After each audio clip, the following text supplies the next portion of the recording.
توپ او نه توپنګ لري دا وزیرستان صدا سي د جنن پرون وران شو کور د سواتي وزیر مسعود د وړ پښتون وران شو خدای کس پرلای راوسته دا دښتې واخه شولو خیر دی که کور وسو دیوالونه یې پاخه شولو خدا زغنتار نه منو خدای که سپرلی راوسته دا دښتې واخه شولو خیر دی که کور وسو دیوالونه یې پاخه شولو خو دا زغم تار نه منو دا موږ سره کبر دی هغه د تاریخ جبر دا د تاریخ جبر دی دی له ما او زه له ده نه بېدرک یم څه پردي و څه له خپل پښتون نه سپک یم زه د ورک پښتانه غږ یم ملا ورک یم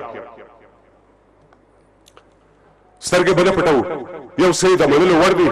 د هېواد مشر څه کارونه د ستایلو وړ دي خو دومره ډېر غله دي چې په کومه لار به سپر ودروي پر نیم حکومت کې به د چا په جیب عسکر ودروي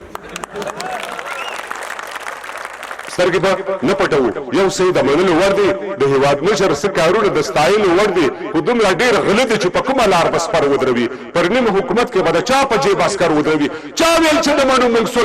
صلحوال نه منو موږ خو د لوی افغانستان تر څنګ دیوال نه منو موږ خپل حق اخلو که هر پل په غرغرو ختل وي چلوېښته ځمکه مو د چا د پښو لاندې دل وي یو چا د سرو زرو پر تاج سوداګري کړې ده چا د غنم پر وږي هم امپراتوري کړې ده نه خالو خان بیا په ګومل او په ملتان وختو نه بیا سیدال ناصر په سر د اصفهان وختو نه خالو خان بیا په ګومل او په ملتان وختو نه بیا سیدال ناصر په سر د اصفهان وختو نه بلې مور ملا برجان ملا عمر راوړو نه چا په شان دا ولګل سرې ټټر راوړو یو څوک څپېړې د تاریخ پر مخ وهلی پروت دی راپورته نه شولو بیا غلی او دا غلی پروت دی هسکه شمله د ازادۍ پر سر ولاړه پروت دی یو څوک د ګور پر غاړه هم پر هسکه غاړه پروت دی نو په پلځی خېش کې نه توخې نه څک یم څه پردي وو څه له خپل پښتون نه سپک یم څه د ورک پښتانه غږ یې بلا ورک یم ډېره مننه دوستانو خوشحاله اوسئ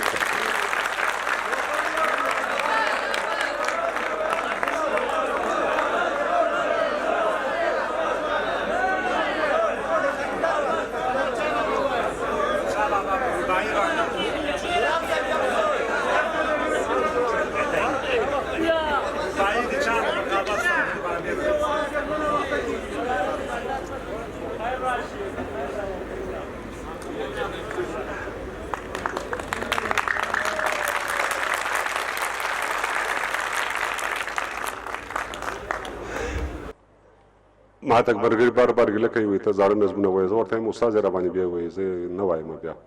بهرحال احمد شاه په دورانیو کې یو کس و د خپلې کونډې مور د زړه جرس و په یو فکر باندې ودرېدلو کلک شو بیا د وخت په تېرېدو باندې ملک شو حق ویل حق اخیستلو باندې سر و خلک وایي هو به هو پنځم عمر و مشهور شو له چتراله تر بولانه له هراته تر هلمند او بلخ بغلانه امپراتور شو له ډیلي تر اصفهانه عباسینه تر امو او تر واخانه پوهنمله پوهندویه پوهیالیه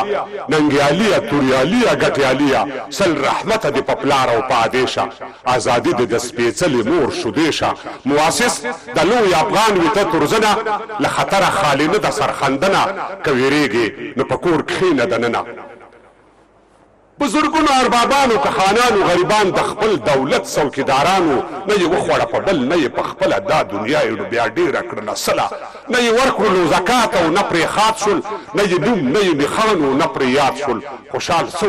خوشحال بیګ او یو نواب و د مغولو په دربار باندې سیراب و چې خطر یې په سر واخیستو نو سر شو دغه سر بیا د لکونو سر لښکر شو بیا د هر بنډار سرخي او یو مثال شو چې پښتون شو نو بیا هله ستر خوشحال شو خپله وایي تاسو وپوښتئ له دنه له خطره خالي نه د سرخندنه که ویرېږې نو په کور کښېنه دننه